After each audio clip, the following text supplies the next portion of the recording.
Imagine you're deep in the wilderness. No phone signal, no road in sight, just towering trees and the echo of your own heartbeat. Now, picture hearing whispers at night that shouldn't be there, stumbling on symbols left by unseen hands, or discovering a bag in the forest that you really wish you'd left alone. Tonight, we're going to take you on a journey into the darkest corners of forests, beaches, and forgotten bunkers. True stories told by real people who set out for adventure, and instead found something that still haunts them to this day. From voices in the woods on Vancouver Island, to chilling cult signs in Utah, to the terror of being hunted by a stranger with something to hide. These are 6 true camping and hiking horror stories that prove sometimes the scariest thing you can find out there isn't an animal. It's something or someone far worse. Sit tight, make sure your campfire's still burning bright, and let's begin. Ethan and Danny had been to Vancouver Island countless times. To them, it wasn't just a place, it was a ritual. Endless coastline, towering pines, and hidden beaches where the world seemed to stop. They'd pitched their tent far from any road, lulled to sleep by crashing waves and wind whispering through the forest. On what would become their final camping trip to the island, they set up camp on a secluded beach, at least a kilometer walk along the sand, then 2 more kilometers through dense forest to reach the nearest road. Solitude was what they came for, and solitude was what they got, or so they thought. Earlier that afternoon, they met Leon, a traveler from New Zealand who parked his van up near the road. They invited Leon to share the fire that evening. The sun dipped low, painting the sky gold and crimson, and the 3 new friends shared wine, laughter, and travel stories. Then the mood changed. All 3 of them heard it at the same time, faint female voices coming from the forest. At first they sounded distant, like echoes blown by the breeze. But soon it became clear these weren't random sounds. It was as if 2 women were having a conversation, yet speaking so softly it was impossible to make out the words. They scanned the beach and treeline but saw nothing. No hikers, no boats, no other camps. As darkness crept in, Leon decided to hike back to his van before it got too late, leaving Ethan and Danny alone by the fire. The voices kept going, drifting just beyond the tree line. What chilled them wasn't just the fact the voices continued, but that they never got closer, never got further, just lingered, like something waiting. They stayed awake until nearly 3 a.m., scanning the cove with flashlights, trying to find boats or people. There was nothing. Finally, exhausted, they put out the fire and crawled into their tent. 15 minutes later, they heard it. Footsteps. Slow, deliberate, crunching over driftwood and sand, coming from the forest toward the dying embers of the fire. At first, they hoped it was just an animal, but then the voices returned right outside the tent. Loud, overlapping, and speaking in gibberish that sounded almost like language but wasn't. Worse still, they moved without flashlights, navigating the dense, thorny brush as if it wasn't there. The footsteps circled the tent. For a few breathless seconds, the voices hovered inches away on the other side of the thin nylon wall. Then silence. Ethan and Danny lay frozen, listening.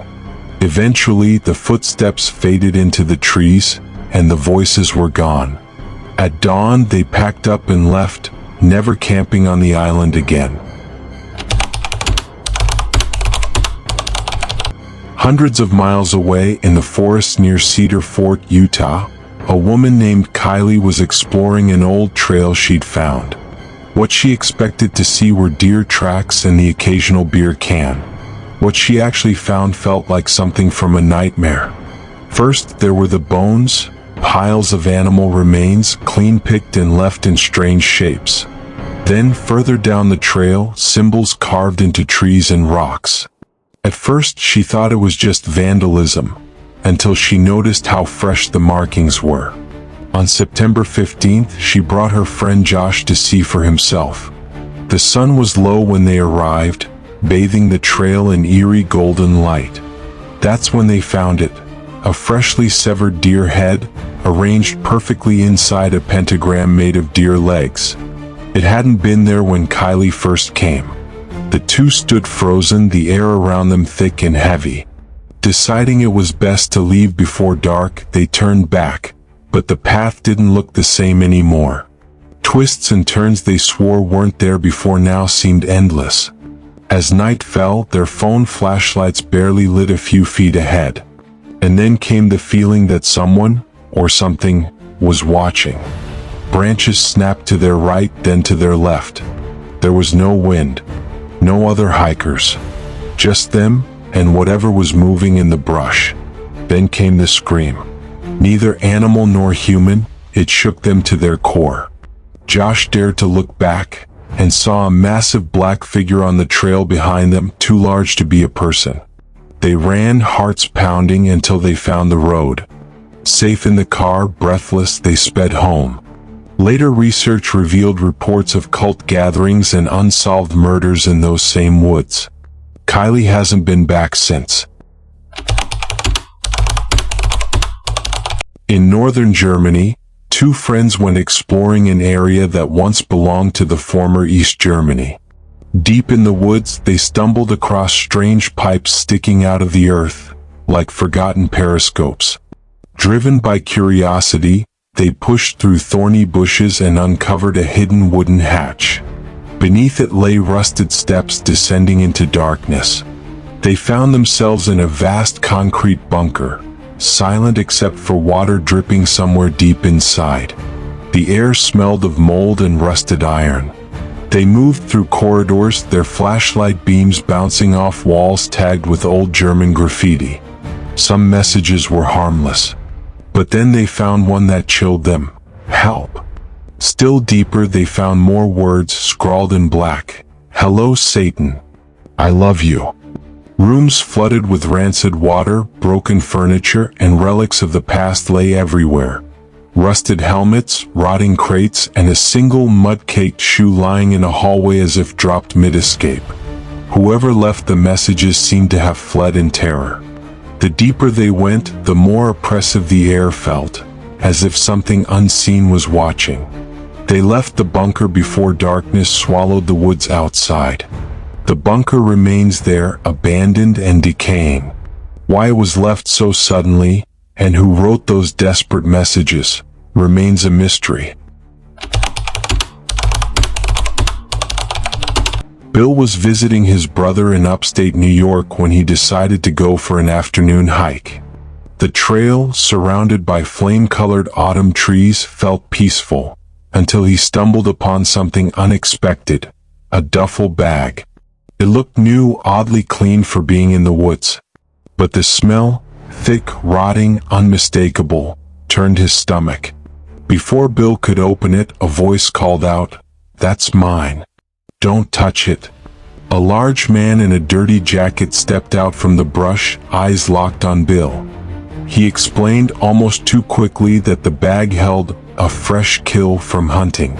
But Bill knew hunters use coolers, not duffel bags, and fresh kills don't smell like that so soon. Unnerved, Bill apologized and kept walking. But then he heard it, the soft thump of the duffel bag hitting the ground, and no sign of the man. Leaves crunched behind Bill as he walked faster. When he dared to look back, he saw the man stalking him at a distance, trying to stay hidden. Panic rising, Bill ran until his lungs burned, stumbling across an abandoned farmhouse. He hid under an old cot, trying to quiet his breathing. The man entered moments later. Bill heard heavy steps, doors opening and closing, drawers pulled out, and the man's own labored breathing, close enough to hear. Finally, the man left, slamming the back door. Bill waited half an hour before daring to move. He ran until he reached a road, flagged down a passing car, and made it back to his brother's house, where he called the police. To this day, Bill doesn't know what was really in that bag, but his gut tells him it wasn't an animal. A group of college friends went camping near an old mining road in Oregon. Far from any light pollution, They made a fire and cooked dinner as the sun set. Around midnight, they heard laughter echoing through the trees. Thinking it was another group of campers, they called out, but got no reply. Minutes later, the laughter turned into low murmurs, moving around them in a slow circle. Their own fire seemed to shrink under the darkness pressing in. Two friends grabbed flashlights and walked toward the sound, but the laughter moved further away, always just out of sight. Suddenly, a branch snapped and they spun around, only to see empty forest. They returned to camp, where the others sat pale-faced. One friend had seen shapes just beyond the firelight, standing motionless. Unable to sleep, they kept the fire burning until dawn. By daylight, there was no sign anyone else had been there. They left that morning, the laughter still echoing in memory. In the Smoky Mountains, a solo hiker named Lauren took a lesser-known trail, hoping for solitude. After hours of climbing, she found a narrow path winding off into thicker brush. At the end of the trail stood a crude stone structure, like a shrine built by unknown hands. Inside were offerings, animal bones, feathers, and carved wooden figures. The strangest part was a circle of smooth stones around it, each marked with symbols Lauren couldn't read. She took a photo, and immediately heard rustling behind her. Turning quickly, she saw nothing, but felt watched. As she backed away, the forest seemed to close in, shadows growing longer even though it wasn't late. She left the trail quickly, heart pounding. Later research revealed stories of old folk rituals in that part of the forest, dating back centuries.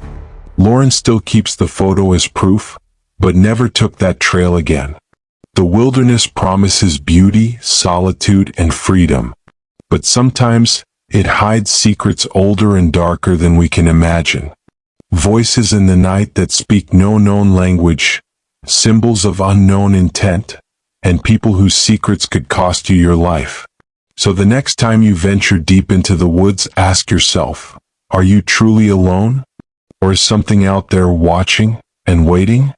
Stay safe, keep your fire burning, and remember, sometimes the scariest monsters aren't in our stories, they're waiting in the dark.